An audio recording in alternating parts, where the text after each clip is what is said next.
আমার প্রিয় ছাত্রছাত্রীরা, আমার বাংলা ক্লাসে সবাইকে জানাই স্বাগত।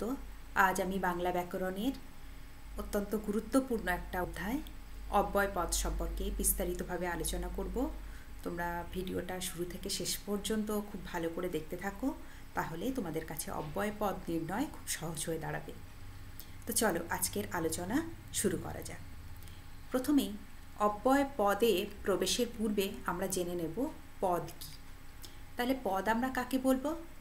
বাক্যের মধ্যে বা বাক্যের অন্তর্গত যে বিভক্তিযুক্ত যে শব্দগুলো থাকে তাদেরকে আমরা বলবো পদ।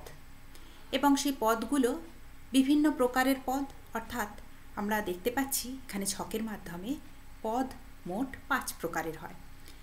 1 নম্বরে বিশেষ্য পদ, 2 বিশেষণ পদ, 3 সর্বনাম পদ, 4 অব্যয় পদ এবং 5 নম্বর দেখতে পাচ্ছি ক্রিয়াপদ। তো আমাদের আজকের আলোচ্য বিষয় হলো অব্যয় পদ। তো এই অব্যয় বাদে বাকি যে পদগুলো রয়েছে, বিশেষ্য, বিশেষণ, সর্বনাম এবং ক্রিয়া, এই 4টি পদের কিন্তু লিঙ্গ, বচন, পুরুষ অনুসারে বা কাল অনুসারে এগুলোর পরিবর্তন ঘটে থাকে, অর্থাৎ তাদের ব্যয় হয়, যার জন্য এই 4টিকে বলা হয় সব্যয় পদ। এবং কেবলমাত্র যে অব্যয় পদ, অব্যয় এই শব্দের অর্থ হচ্ছে যার ব্যয় নেই, তো যার জন্য তাকে বলা হচ্ছে অব্যয় পদ। এবারে জানব অব্যয় পদ কী বা কাকে বলবো আমরা অব্যয় পদ।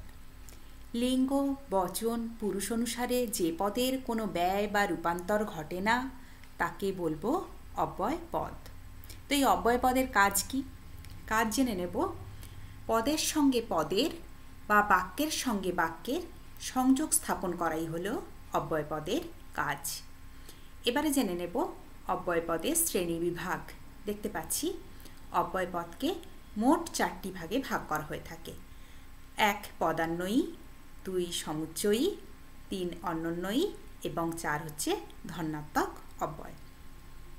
তো আজকে আমি প্রথম যে দুটো পদ, অর্থাৎ প্রথম দুটো যে অব্যয় পদ, পদান্বয়ী অব্যয় এবং সমুচ্চয়ী অব্যয় সম্পর্কে আজ আমি বিস্তারিতভাবে আলোচনা করব। তো প্রথমেই জেনে নেব পদান্বয়ী অব্যয় পদ কী।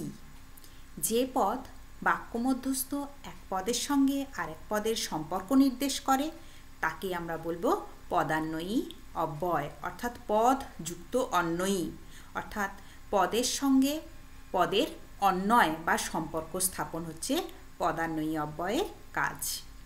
তাহলে পদান্বয়ী অব্যয়কে কয়েকটি ভাগে ভাগ করা হয়ে থাকে দেখতে পাচ্ছি। ক অবস্থানবাচক, খ উপমাবাচক, গ সীমাবাচক, ঘ ব্যতিরেকাত্মক এবং ঙতে দেখতে পাচ্ছি অনুসর্গ রূপে এই পদান্বয়ী অব্যয়ের ব্যবহার। প্রথমে আমরা দেখতে পাচ্ছি অবস্থানবাচক, অর্থাৎ অবস্থা বোঝাতে, কি অবস্থায় রয়েছে বা কোন অবস্থানে রয়েছে সেটা বোঝাতে যে অব্যয় পদ ব্যবহার করা হয় তাকে বলবো আমরা অবস্থানবাচক পদান্বয়ী অব্যয় পদ। তাহলে অবস্থানবাচক অব্যয় পদ কোনগুলো? সঙ্গে, পিছনে, সামনে, নিচে, পাশে, মাঝে, উপরে প্রভৃতি এই ধরনের অবস্থান বোঝাতে যে অব্যয় পদগুলো ব্যবহার করা হয় সেগুলো হলো অবস্থানবাচক অব্যয় পদ। এরপরে উপমাবাচক, উপমা মানে তুলনা। তো উপমাবাচক অব্যয় পদ কোনগুলো? মতো, ন্যায়, সম, তুল্য, যেন প্রভৃতি এগুলো হলো উপমাবাচক পদান্বয়ী অব্যয় পদ। এরপর সীমা, অর্থাৎ সীমা বোঝাতে অবধি, থেকে, ছাড়িয়ে, ত্বক এগুলো হলো সীমাবাচক পদান্বয়ী অব্যয় পদ। এরপরে আসি ব্যতিরেকাত্মক, বিনে বা বিনা, বই, ছাড়া, বাদে এগুলো প্রত্যেকটা হলো ব্যতিরেকাত্মক অব্যয় পদের দৃষ্টান্ত। এরপরে আসি অনুসর্গরূপে।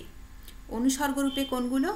দরুন, তরে, বাবদ, মারফত, কারণে এগুলো হলো অনুসর্গরূপে ব্যবহৃত পদান্বয়ী অব্যয় পদ। এই গেল আমাদের তাহলে পদান্বয়ী অব্যয়।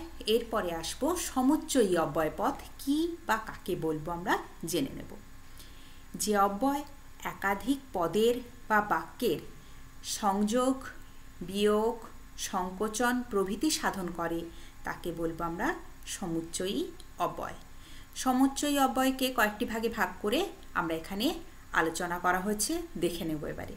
প্রথমেই দেখতে পাচ্ছি সংযোগমূলক সমুচ্চয়ী অব্যয়পদ। তাহলে সংযোগমূলক সমুচ্চয়ী অব্যয়পদ কি?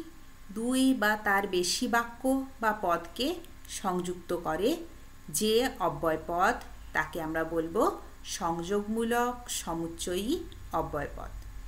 যেমন রাম এবং শ্যাম একসঙ্গে কলকাতা যাবে। তাহলে দেখতে পাচ্ছি এবং এই অব্যয়পদের দ্বারা রাম কলকাতা যাবে, শ্যাম কলকাতা যাবে, তারা যে একসঙ্গে যাবে এই এবং অব্যয়পদের দ্বারা বোঝানো হয়েছে।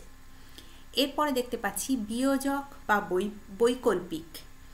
দুই বা তার বেশি পদ বা বাক্যকে পৃথক করে, অর্থাৎ দুই বা ততোধিক বিষয়ের মধ্যে যে কোনো একটি নির্বাচন স্থির করে দেয়।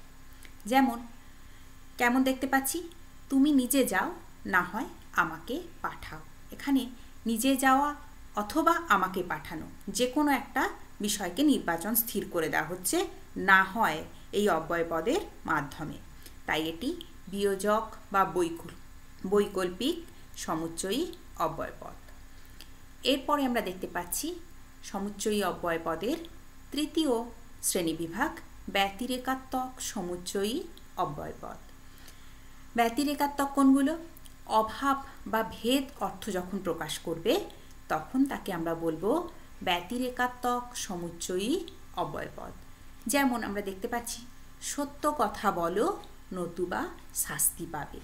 অর্থাৎ তাহলে দেখা যাচ্ছে নতুবা এই অব্যয়পদের দ্বারা তখন সত্য কথা বলা এবং শাস্তি পাওয়া একটার সঙ্গে মানে আরেকটার অভাব বা ভেদ বুঝিয়ে দেওয়া হচ্ছে। এরপরে সংকোচক।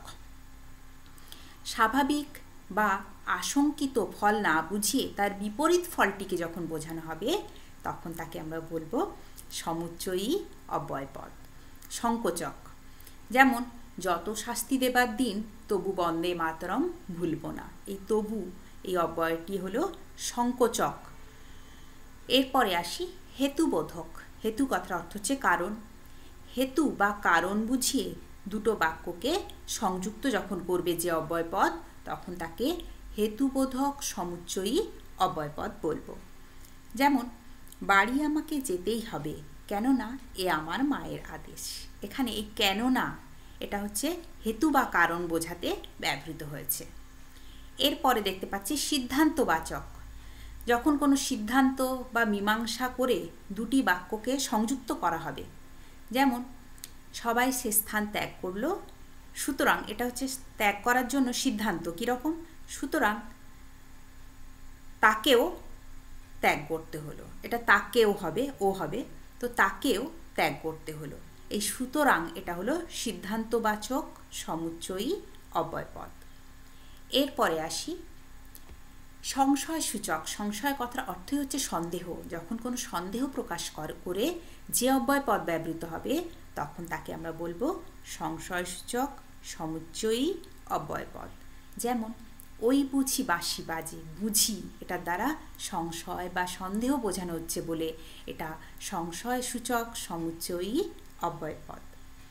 এরপরে আসবো নিত্য সম্বন্ধী, অর্থাৎ কিনা যেটাকে সাপেক্ষ বা পারস্পর অর্থে দুটি অপত্য সম্বন্ধ যুক্ত হয়ে দুটি বাক্যকে যখন সংযুক্ত করবে তখন তাকে আমরা বলবো নিত্য সম্বন্ধী সমুচ্চয়ী অব্যয়। যেমন লোকটি ধনী বটে কিন্তু কৃপণ। এখানে আমরা দেখতে পাচ্ছি যে ধনী হলেও কিন্তু এটি হচ্ছে নিত্য সম্বন্ধী সমুচ্চয়ী অব্যয়। আবার এই নিত্য সম্বন্ধী যে সমুচ্চয়ী অব্যয়ের কথা বললাম এই অব্যয়পদের অপর একটি নাম রয়েছে, সেটাকে সাপেক্ষ অব্যয়ও বলা হয়ে থাকে। তাহলে ছাত্রছাত্রীরা আশা করি অব্যয়পদের যে শ্রেণীবিভাগগুলো যেটা হচ্ছে পদান্বয়ী এবং সমুচ্চয়ী অব্যয়পদের প্রত্যেকটা শ্রেণীবিভাগ নিয়ে আমি উদাহরণ সহ আলোচনা করলাম। আশা করি তোমরা সবাই বুঝতে পেরেছো। আর তোমাদের ভিডিওটি যদি ভালো লেগে থাকে অবশ্যই তোমরা বন্ধুদের সাথে লাইক করবে, তার সাথে সাথে শেয়ার করবে এবং কমেন্টের মাধ্যমে আমাকে কেমন লাগলো তা জানাতে ভুলবে না। আর আমার ইউটিউব চ্যানেল তোমরা অবশ্যই সাবস্ক্রাইব করে রাখো, তাহলে যখনই নতুন নতুন কোনো ভিডিও আপলোড করব তোমাদের কাছে নোটিফিকেশান চলে যাবে। ধন্যবাদ।